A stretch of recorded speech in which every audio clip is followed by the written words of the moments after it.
Nah, hari ini kita akan terima firman Tuhan, buka Alkitab kita. Hari ini pembahasan saya tentang focus on Jesus. Di hari Jumat Agung ini kita mau sama-sama lihat firman Tuhan. Klik.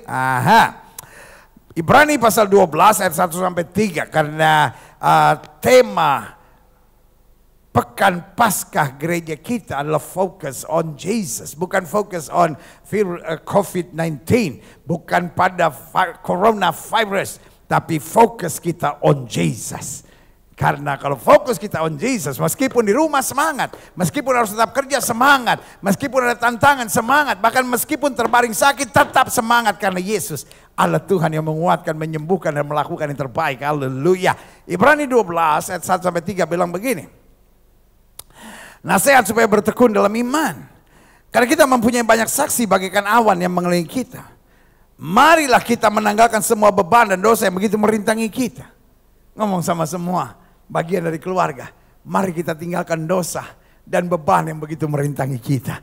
Kadangkala yang membuat hidup kita berat bukan tantangan. Kadangkala yang membuat hidup kita berat bukan serangan setan. Kadangkala yang membuat hidup kita berat adalah dosa dan beban dalam kehidupan kita. Karena kita apa-apa kita pikirin berat, apa-apa kita khawatir, apa-apa kita stres. Makanya Alkitab bilang kita tinggalkan dulu beban dan dosa yang begitu merintangi kita. Supaya apa? Dikatakan selanjutnya.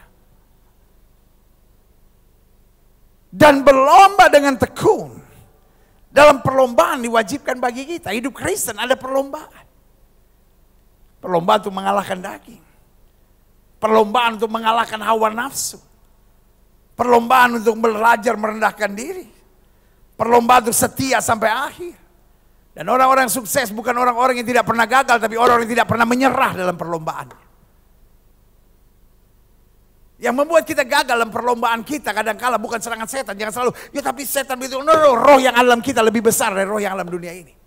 Waktu hari ini kita sudah terima perjamuan suci, kita ingatkan diri kita, tubuh dan darah Kristus menjadi bagian dalam hidup saya. Setan tidak punya kuasa dalam hidup saya. Tapi seringkali persoalannya banyak beban dalam pikiran kita, dalam hati kita, dalam jiwa kita. Segala kepahitan kita, segala sakit hati kita, segala dendam kita, itu beban. Keinginan-keinginan dosa, ini hal-hal yang merintang hidup kita. Sehingga kita tidak bisa berlomba dengan tekun. Padahal perlombaan itu diwajibkan buat kita. Selanjutnya dikatakan. Ini yang dahsyat. Malah kita melakukan dengan mata yang tertuju kepada Yesus. Ini dia yang paling penting, fokus on Jesus. Yang memimpin kita dalam iman dan yang membawa iman kita itu kepada kesempurnaan. Yang dengan mengabaikan keinginan, tekun memikul salib, ganti sukacita yang disediakan bagi dia yang sekarang duduk di sebelah kanan tata Allah. Kalau saya fokus ke gereja ini, saudara bisa lihat ini gereja sekarang. Saudara-saudara yang belum pernah ke Glow di Tamrin Residence ini, ya kan? Ini sengaja saya sekat saudara-saudara, ya kan? Ini padahal puji Tuhan, puji Tuhan, puji Tuhan. Semua sepi. Tapi saya ada. Kalau saya fokus pada kursi-kursi kosong ini, saya bisa menangis dan berkata, Tuhan, kenapa COVID-19 bisa membuat gereja yang sudah 13 tahun? Karena tepat waktu kita merayakan Paskah, itu adalah ulang tahun gereja ke-13.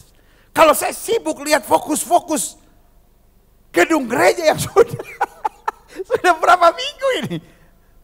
Padahal saya udah jarak-jarakin. Tadinya pikiran saya, oh mungkin kalau dijarak-jarakin orang bisa beribadah. Nggak ada cerita. Kalau saya fokus di sini, saya bisa bilang, oh my gosh. Kenapa beban ini terlalu berat? Saya bisa menangis, saudara. But I will never focus on my problem. Karena kalau saya fokus pada masalah, saya cuma bilang, ya Tuhan, masa gedung gereja 13 tahun yang tiap minggu saya lihat jumlah jemaat makin bertambah. Tapi tiba-tiba COVID-19 membuat buyar. Tapi saya tetap bangga melayani Tuhan. Saya tidak mau fokus pada kursi-kursi kosong. Saya tidak mau fokus pada berita-berita tentang COVID-19. Tapi saya mau tetap fokus on Jesus. Karena saya tahu Yesus berjanji dan dia pasti akan tepati. Badai ini pasti akan berlalu. Thank God I have Jesus. Thank God I have Jesus. Thank God I have Jesus. Ayo semua di rumah sama-sama bilang, thank God I have Jesus. Ayo sama-sama bilang sama saya, thank God I have Jesus. Terima kasih, saya punya Tuhan. Karena saya punya Yesus, saya punya kekuatan, saya punya damai, saya punya sukacita, saya punya kepastian. Dan saya akan melihat kedahsyatannya saja, katakan amin. Coba kita lihat selanjutnya. Dikatakan ayat yang ketiga, ingatlah selalu akan Dia. Udah jangan ingat masalah, jangan ingat persoalan, jangan ingat hal yang menyakitkan, jangan ingat omongan-omongan yang melukai. Ingatlah selalu akan Dia.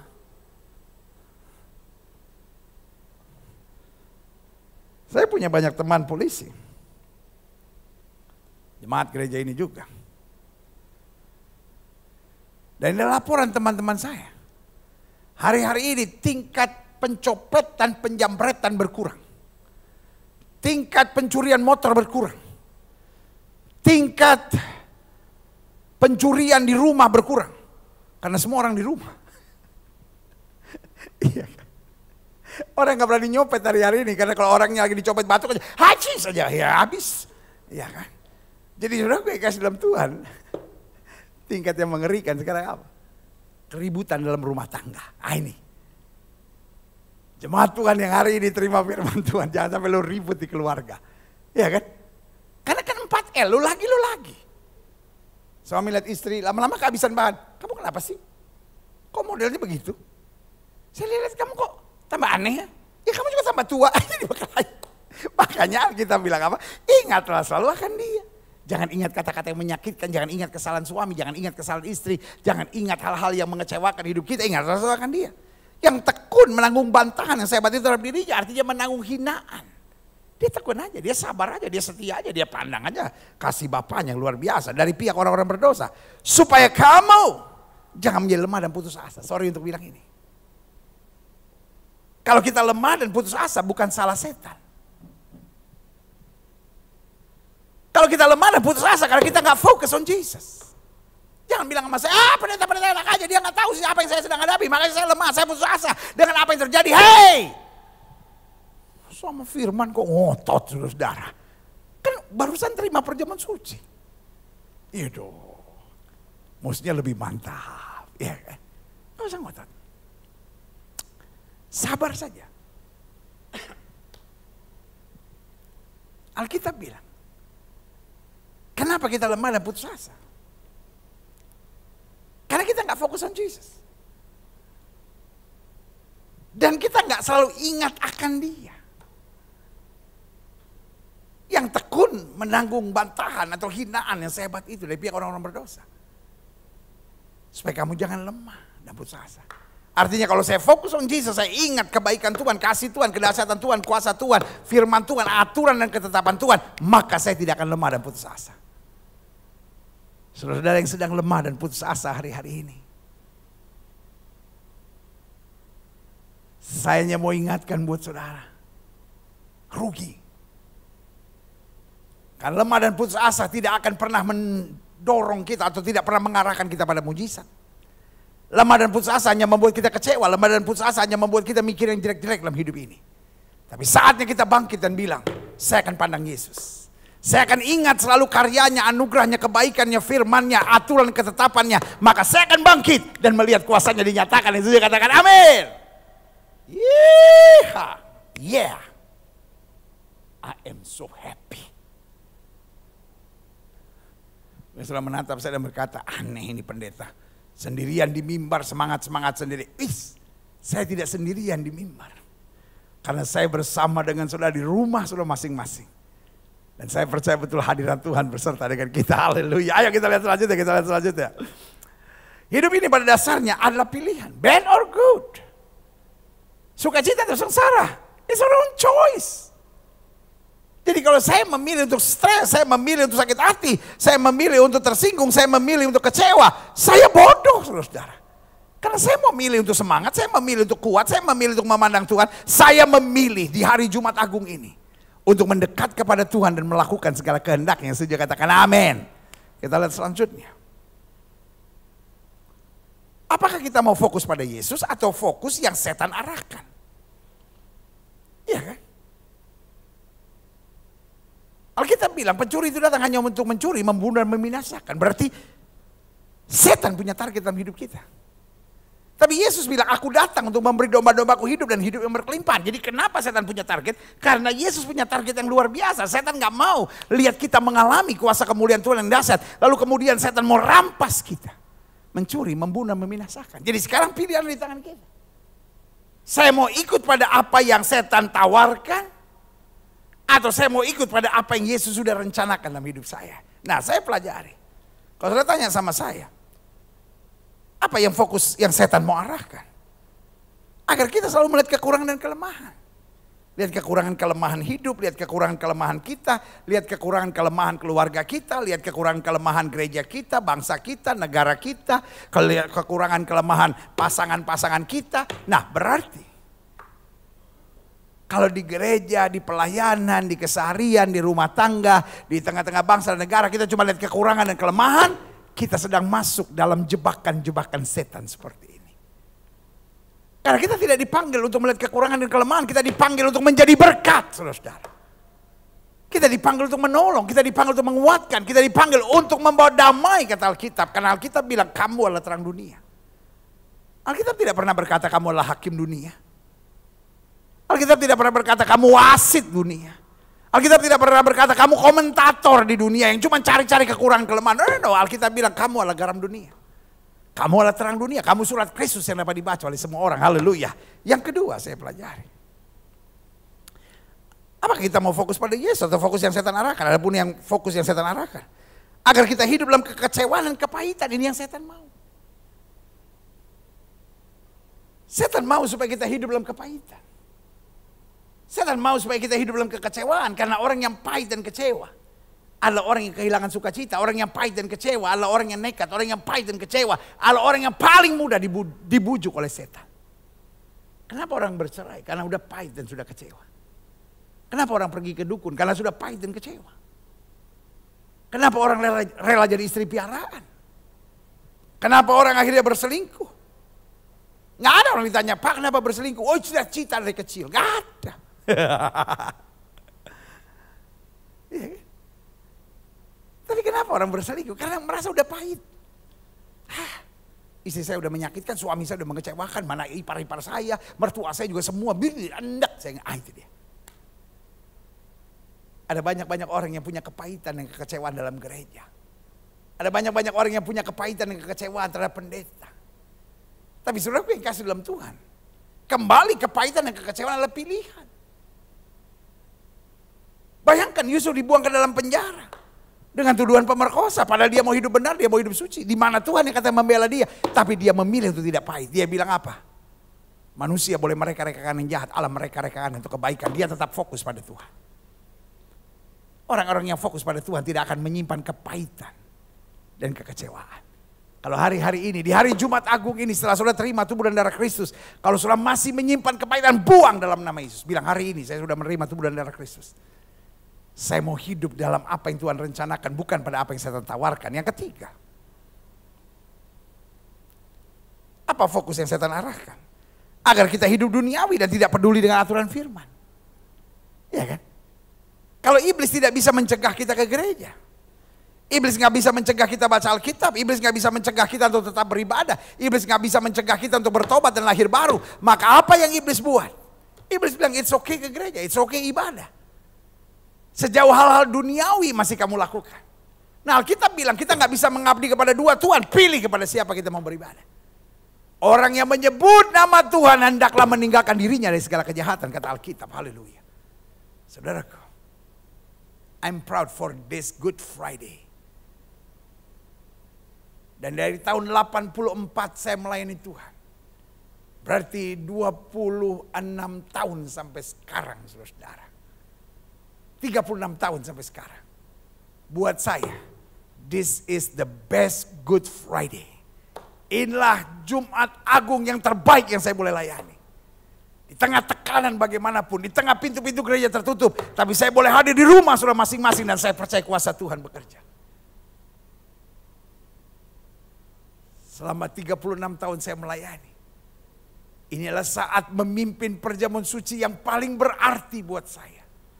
Karena saya memimpin dari gereja ke rumah saudara masing-masing.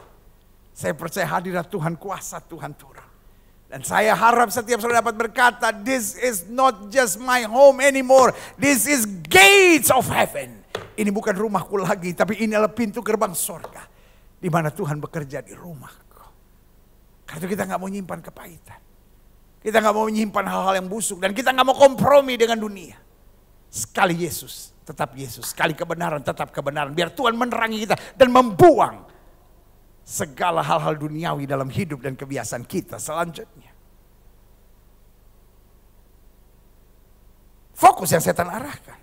Agar kita selalu melihat kekurangan dan kelemahan. Agar kita hidup dalam kekecewaan kepahitan. Agar kita hidup duniawi dan tidak peduli dengan aturan firman Tuhan. Dan yang keempat, agar kita panik dan bingung dengan segala masalah yang terjadi.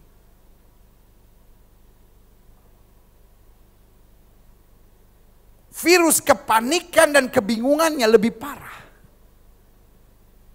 daripada COVID-19-nya. Saya ulangi sekali lagi. Virus kepanikan dan kebingungannya lebih parah daripada COVID-19 yang sedang terjadi.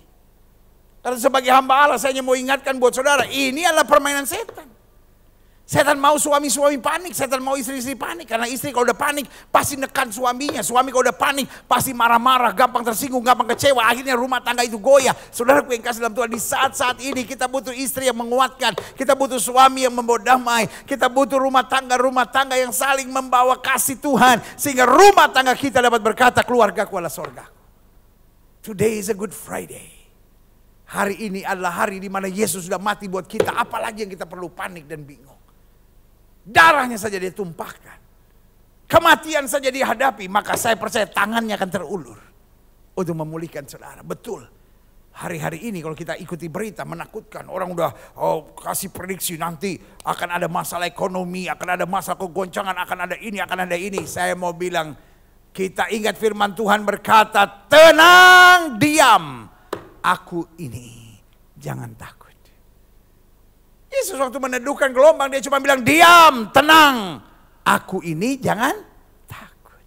Saudara-saudara yang jiwanya sedang bergejolak, dengar suara Tuhan. Diam, tenang. Aku ini. Aku tetap mengendalikan, aku tetap berkuasa, aku tetap mengatur. Aku tetap menyediakan yang terbaik bagimu. Yang setuju katakan amin. Haleluya. Selanjutnya saya pelajari. Iblis tidak inginkan kita fokus pada Kristus.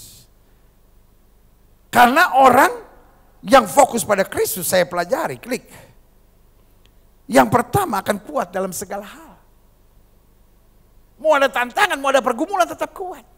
Mau difitnah, mau disakiti, mau dilukai tetap kuat. Mau dalam masa-masa yang sukar tetap kuat. Mau doa dia belum dapat mujizat tetap kuat. Makanya Paulus bilang sama Timotius, sebab itu hai anakku, jadilah kuat oleh kasih karunia di dalam Kristus Yesus. Ikutlah menderita sebagai seorang prajurit yang baik dari Kristus Yesus. Seorang prajurit yang sedang berjuang tidak memusingkan dirinya dengan soal-soal penghidupannya. Supaya dengan demikian ia berkenan kepada komandannya. Artinya apa? Orang-orang kuat adalah orang-orang yang siap menderita. Saudaraku, orang-orang kuat adalah orang-orang yang siap setia. Orang-orang kuat adalah orang-orang yang siap menjadi pelaku-pelaku firman. Dan orang-orang kuat adalah orang-orang yang pada akhirnya akan memperoleh mahkota. Di hari Jumat Agung ini, saya hanya mau ingatkan buat saudara, setan pengen sekali kau lemah dan putus asa. Setan pengen sekali kau tertekan dan kecewa. Tetapi Tuhan mau kita kuat. Bagaimana cara kita kuat? Gampang. Focus on Jesus. Kalau hari-hari ini saudara sedang bilang, saya udah gak kuat pendeta, saya udah gak kuat pendeta. I'm afraid you are not focusing on Jesus. Saudara tidak sedang fokus pada Yesus, sudah fokus pada dunia. Selanjutnya saya pelajari, klik.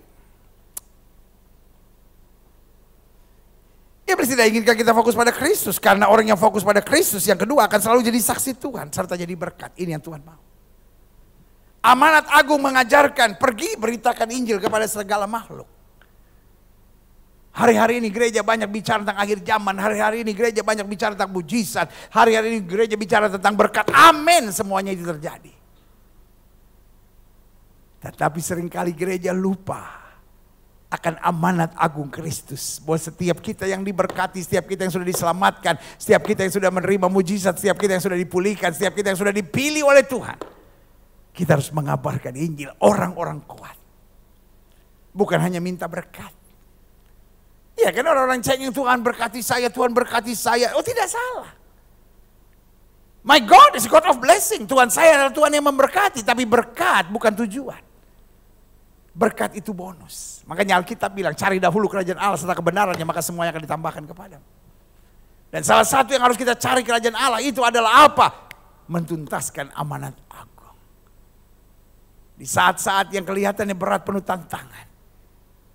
Ini adalah waktu yang Alkitab bilang ladang Tuhan sudah menguning matang untuk dituai, tapi pekerja sedikit. Kadang-kala kita terlalu kleinsilah, kita kadang-kala terlalu kekanak-kanakan, kita kadang-kala terlalu manja, kita kadang-kala terlalu cengeng, kita cuma menangis, Tuhan tolong saya. Tapi orang-orang kuat akan menjadi saksi Tuhan. Orang-orang kuat akan menjadi pelaku-pelaku firman, orang-orang kuat akan menangkan jiwa bagi kerajaan sorga, haleluya. Dan ini yang setan tidak mau. Iblis tidak inginkan kita fokus pada Kristus. Karena orang yang fokus pada Kristus yang pertama akan kuat dalam segala hal. Yang kedua, akan selalu jadi saksi Tuhan, akan selalu jadi pelaku firman, dan akan selalu jadi berkat. Dan yang ketiga, ini yang iblis paling takut.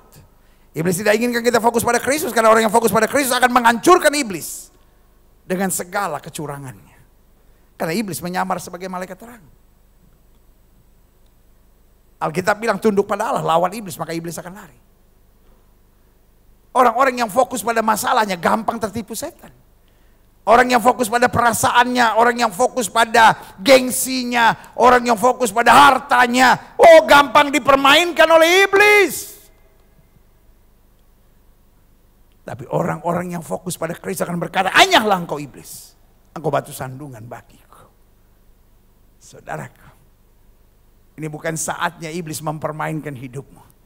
Ini bukan saatnya iblis mengacaukan pikiranmu. Ada banyak orang yang berkata, aduh pendeta gimana ya, iblis ngomong dalam pikiran saya bahwa saya akan mati muda. Iblis berbisik pada saya bahwa rumah tangga saya akan hancur. Iblis berbisik pada saya, suami saya bukan dari Tuhan buat saya. Rumah tangga saya akan sengsara. Masa muda saya penuh dengan penderitaan. Kenapa kau biarkan iblis terus menjajah dan kemudian mendikte kehidupan saudara? Kenapa saudara tidak berkata, saya akan fokus pada salib. Saya akan fokus pada Kristus, saya akan fokus pada anugerahnya. Saya berkata setan pergi keluar. Karena Alkitab berkata, apa saja yang kamu ucapkan, kalau kamu tidak bimbang tapi percaya itu akan terjadi. Kalau kita hidup dalam firman dan firman Tuhan hidup dalam kita, kita diberi kuasa. Apa yang kamu ikat di bumi akan terikat di sorga, apa yang kamu lepaskan di bumi terlepas di sorga. Yang keempat, yang terakhir, saya undang pemain musik maju ke depan. Iblis tidak inginkan kita fokus pada Kristus. Karena orang yang fokus pada Kristus akan terus disempurnakan. Haleluya. Sehingga masuk dalam kemuliaan Tuhan. Makanya saudaraku yang kasih dalam Tuhan, di malam Getsemani, saya berbagi dalam firman Tuhan, bahwa orang yang fokus pada Tuhan akan berjalan terus dalam kemuliaan Tuhan. Saudaraku, setan gak peduli sudah jadi Kristen, selama kau tidak mengalami kemuliaan Tuhan. Karena orang Kristen yang mengalami kemuliaan Tuhan akan jadi berkat. Akan penuh dengan kuasa.